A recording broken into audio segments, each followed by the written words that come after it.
जय हिंद दोस्तों, welcome back to a Bharat geopolitics. अगर आपका सबसे बड़ा और खास दोस्त जिस पर आप सालों से भरोसा कर रहे हो अचानक एक दिन बोले भाई तू बहुत दूर है, यानी कि हमसे करीब 9500 माइल्स दूर, तेरे लिए लड़ना अब मुश्किल है। बस दोस्तों यही इस वक्त डोनाल्ड ट्रंप ने ताइवान के साथ कर दिया है और अब पूरा एशिया टेंशन में है। चाइना खुश है, जापान अलर्ट मोड में है और ताइवान को लग रहा है कि अगर कल युद्ध हुआ तो शायद वो अकेला पड़ सकता है। तो आज हम समझेंगे कि आखिर ट्रंप ने ऐसा क्या बोल दिया कि ताइवान की नींद उड़ गई, क्यों चाइना इसे अपनी सबसे बड़ी जीत मान रहा है और अगर सच में ताइवान पर हमला हुआ तो दुनिया का क्या होगा। वीडियो बहुत ही मजेदार होने वाली है तो अंत तक जरूर देखिएगा।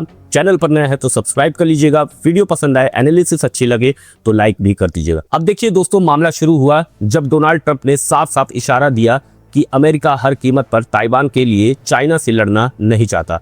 उन्होंने कहा कि ताइवान बहुत दूर है, अमेरिका से लगभग 10,000 मील दूर, और इनडायरेक्टली ये मैसेज चला गया कि भाई हर बार हम तुम्हें बचाने नहीं आएंगे। अब सोचिए ताइवान पर क्या बीती होगी, क्योंकि ताइवान कोई छोटा मोटा देश नहीं है, ये दुनिया का सेमीकंडक्टर किंग है। आपके फोन से लेकर एआई चिप्स तक दुनिया की आधी टेक्नोलॉजी ताइवान पर डिपेंड करती है। यानी अगर ताइवान रुक गया तो दुनिया की फैक्ट्रीज रुक जाएगी। और यहाँ सबसे बड़ा सवाल ये आता है दोस्तों कि आखिर ताइवान इतना इम्पोर्टेंट क्यों है। तो समझिए, ताइवान सिर्फ टेक्नोलॉजी नहीं, लोकेशन की वजह से भी डेंजरस इंपॉर्टेंट है।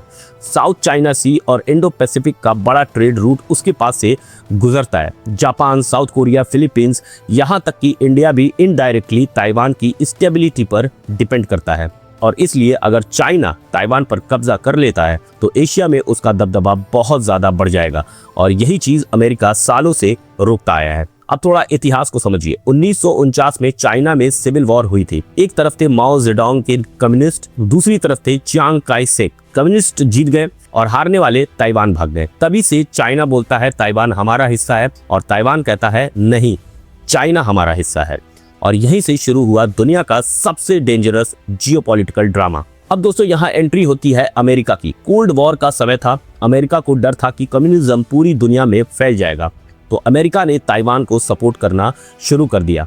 1954 और 1958 में जब चाइना ने दबाव बनाया तब अमेरिका ने अपनी नेवी भेज दी। चाइना समझ गया कि ताइवान पर हमला मतलब अमेरिका से सीधी टक्कर, और इसी वजह से दशकों तक चाइना सीधा हमला करने से बचता रहा ताइवान पर। लेकिन दोस्तों यहाँ कहानी में बड़ा ट्विस्ट आया 1972 में, जब रिचर्ड निक्सन चाइना पहुंचे। अमेरिका ने बीजिंग को असल चाइना मान लिया। ताइवान शॉक में चला गया। हालांकि बाद में अमेरिका ने ताइवान रिलेशंस एक्ट बनाया और बोला हम तुम्हें वेपन्स देंगे, सपोर्ट देंगे, लेकिन एक बात जरूर ध्यान देना, कहीं भी ये गारंटी नहीं दी गई है कि अमेरिका हर हालत में युद्ध करेगा ताइवान के लिए। यानी ताइवान हमेशा से एक स्ट्रेटेजिक एम्बिग्युइटी में जी रहा है। अब आते हैं सबसे बड़े डेंजरस पॉइंट पर। अगर कल चाइना हमला करता है तो क्या ताइवान बच पाएगा?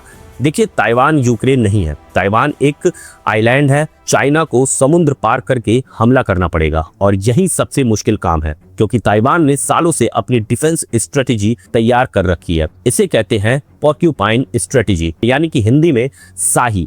मतलब खुद हमला मत करो, लेकिन अपने आसपास इतने कांटे लगा दो कि दुश्मन पास आने से भी डरे। ताइवान ने एंटी शिप मिसाइल्स, ड्रोन्स, सी माइंस, अंडरग्राउंड बंकर्स सब कुछ तैयार करके रखे हैं।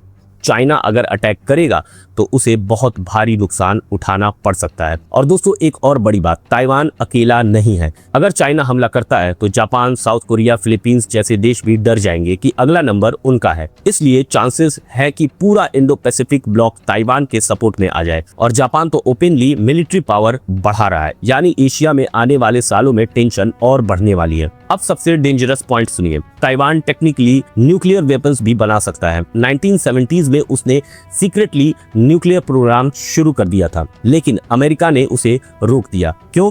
क्योंकि अगर ताइवान न्यूक्लियर पावर बन जाता है तो चाइना और अमेरिका दोनों की टेंशन आसमान छू जाती। लेकिन आज ताइवान टेक्नोलॉजिकली इतना एडवांस्ड है कि अगर वो ठान ले तो बहुत जल्द न्यूक्लियर कैपेबिलिटी डेवलप कर सकता है। तो कुल मिलाकर पिक्चर क्या बनती है दोस्तों कि चाइना ताइवान चाहता है, ताइवान सरेंडर नहीं करना चाहता, अमेरिका कंफ्यूज्ड सिग्नल दे रहा है और पूरा एशिया आने वाले समय के लिए तैयारी कर रहा है। और यही वजह है कि ताइवान इशू आज दुनिया का सबसे डेंजरस फ्लैश पॉइंट माना जाता है, क्योंकि यहाँ सिर्फ दो देशों की लड़ाई नहीं होगी, यहाँ पूरी ग्लोबल इकोनॉमी दांव पर लग सकती है। तो दोस्तों, आपको क्या लगता है, अगर चाइना ने ताइवान पर हमला किया तो क्या अमेरिका सच में पीछे हट जाएगा या फिर आखिरी समय पर फिर से ताइवान को बचाने आ जाएगा? आपकी राय नीचे कमेंट बॉक्स में जरूर बताइएगा। वीडियो पसंद आया हो, एनालिसिस अच्छा लगा हो तो जरूर लाइक करिएगा। चैनल पर नए हैं तो सब्सक्राइब करके जाइएगा। मिलते हैं नेक्स्ट वीडियो में। जय हिंद।